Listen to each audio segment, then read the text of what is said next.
Journalist साथियों, मैं थोड़ा जंगल, पहाड़, कश्मीर और दूसरे राज्यों में ज्ञान वर्धन के लिए निकला था। जिस तरह से हमारे प्रधानमंत्री आदरणीय नरेंद्र मोदी जी ज्ञान वर्धन के लिए पहाड़ों, जंगलों, मंदिरों में जाते हैं, विदेशों में जाते हैं, मैंने भी सोचा थोड़ा ज्ञान वर्धन ले लूं। हालांकि मैं गौतम बुद्ध की धरती से आता हूं और पिछले 36 वर्षों से मानवाधिकार के लिए काम किया है। पूरे भारत का 5 बार भ्रमण किया, लेकिन अभी भी मैं अधूरा अपने आप को समझता हूं। मैं अज्ञानी हूं, मैं महामूर्ख हूं, और हूं भी क्यों नहीं। जिस देश के 85% लोग महामूर्ख हों, गधे लोग हों, और उसी कम्युनिटी, उसी समुदाय से मैं भी आता हूं, तो मैं अपने आप को चतुर, चालाक या ज्ञानी कैसे समझ सकता हूं। आज जो चतुर चालाक लोग हैं, जिसको स्वर्ण कहते हैं, अगली जाति के लोगों का कहते हैं, वे लोग बहुत बखूबी जो बहुसंख्यक लोग हैं उनको टुकड़े टुकड़े कर रखा है। बहुत सारे संगठन, बहुत सारी पार्टियां, बहुत सारे कार्यक्रम को प्रायोजित किया जाता है, और सभी इसी बात पे खुश हैं कि मैं समाज का लीडर हूं, समाज का सेवक हूं।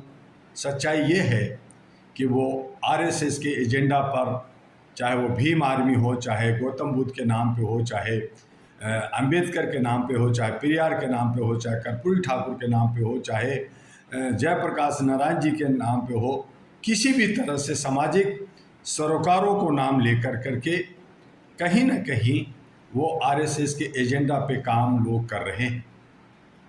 साथियों, आज जो सत्ता का खेल है वो स्वर्णों का है, दबंगों का है, पैसे वालों का है, और जो बहुसंख्यक हैं, जो अपने आप को कमज़ोर समझते हैं, अशिक्षित समझते हैं, गधे समझते हैं, मूर्ख समझते हैं, वो सत्य के गलियारे में पहुंचना ही नहीं चाहते। वो तो सिर्फ बोझ और टैक्स और काम में इतने दबे हुए हैं, इतने सदियों से गुलाम हैं, मानसिक आज गुलाम हैं कि उससे बाहर निकलना नहीं चाहते। अगर उनको थोड़ा सा लॉलीपॉप दे दिया जाता है, थोड़ा सा उनको कहा जाता है कि ये पद या पोस्ट मिल जाएगा, ये कुछ थोड़ा सा खाना पीना मिल जाएगा, थोड़े पैसे मिल जाएंगे, उसी में बिक जाते। हमारे समाज के लोग ज़्यादातर नेतागिरी जो है अपनी अपनी डफली लेकर के, कह सकते हैं अपनी अपनी डफली लेके बजा रहे हैं। एका नहीं है। मैंने कोशिश की थी 1987 में मानवता को, पूरे लोगों को अधिकार दिलाने के लिए, उस पर बहुत सारे काम किए। हजारों मानवाधिकार पर संगठन हो गई जो ठगी का गलत काम कर रहे हैं। उनको दशा दिशा दिखाना चाहिए था, उनको अच्छा काम करना चाहिए था। जैसे जर्नलिस्ट आज जो है पेड मीडिया हो गया है, उसको हम गोदी मीडिया कहते हैं। आज हमारा जो बहुसंख्यक है वो अंधभक्त हैं। अंधभक्ति में या गधे की तरह हैंको हैंको करने में लगे हैं, और जो बड़े हैं वो लोमड़ी हैं, वो शेर हैं, वो घोड़ा हैं, और वो घोड़ा 336 डिग्री के सर्कल में वो देखता है, और हमारे जो गधा हैं वो एक ही तरह से। मैं अभी जम्मू कश्मीर में, मैं चाइना के बॉर्डर पे गया, वहाँ पे मुझे खच्चर पे बैठा दिया गया ऊपर पहाड़ों पे जाने के लिए। मैंने देखा कि उसके साथ कोई भी व्यक्ति नहीं, उसको खाली कहा कि बस हैंको हैंको करो, और वो खच्चर भागता रहा, चलता रहा, और एक रास्ता, उसको जो रास्ता दिखा दिया गया था उसी रास्ते पे चलता रहा और पहाड़ों पे पहुंचा दिया। और फिर वहाँ रुक कर करके फिर मैं दोबारा वो वापस आया, तो उसी रास्ते से वो जो है खच्चर मेरे को नीचे ले आया। तो मुझे इस बात का ज्ञान हुआ कि जिस तरह से ये खच्चर को एक रास्ता दिखा दिया गया, उस रास्ते पे जा रहा है और आ रहा है, उसको किसी तरह का कोई और गाइडेंस की ज़रूरत नहीं है। उसी तरह से हमारे बहुत संख्यक को बता दिया गया है कि तुम धर्म कर्म में लगे रहो, तुम जो है हमारी सेवा में लगे रहो, तुम हमारे जो है बाकी नीचे तबके में तुम्हें खुश करने के लिए बहुत कुछ दूंगा, आरक्षण दूंगा, ये दूंगा, वो दूंगा, मांगते रहो और मैं राज करूंगा। तो आज ज़्यादातर हमारे बहुसंख्यक मांगते रहते हैं कि मुझे ये चाहिए, वो चाहिए। ये नहीं कहते कि सब कुछ मेरा है। जो 3% है, जो 4% है, वो कहे कि कौन गरीब है, हम उसको देंगे। तो देने वाला मांगता है तो बड़ा ही अचूबा लगता है। यही मुझे ज्ञान हुआ और ये बात को मुझे चुभा है कि बहुसंख्यक सत्ता में नहीं आ सकता। बहुसंख्यक टुकड़े टुकड़े गैंग है, जो आरएसएस कहती है, जो बीजेपी कहती है, और ये दिन प्रतिदिन बहुत सारी पार्टियां, बहुत सारे संगठन बना लेती है। मैंने भी एक पार्टी मानवता के आधार पर 2009 में बनाया था। मैं खामोश रहा कि सब लोग मिल करके काम करेंगे, और मैं लगातार बहुत सारे पार्टियों से, 222 पार्टियों से मैंने मीटिंग किया। मैंने अपने घर पे, अपने ऑफिस में बुलाया और सभी से बात किया, लेकिन सब मुंडे मति भिन्ना अपनी अपनी डफली बजाने में लगे हुए हैं और वो एका नहीं बना रहे। एका बनाने में वो विश्वास ही नहीं करते। कहीं ना कहीं वो सब भटके हुए हैं, और वो सब के सब, मैं ये कह सकता हूँ डायरेक्टली, ये सब आरएसएस के एजेंट के रूप में काम कर रहे हैं। और जब ऐसा रहेगा तो बहुसंख्यक को सत्ता नहीं मिल सकता।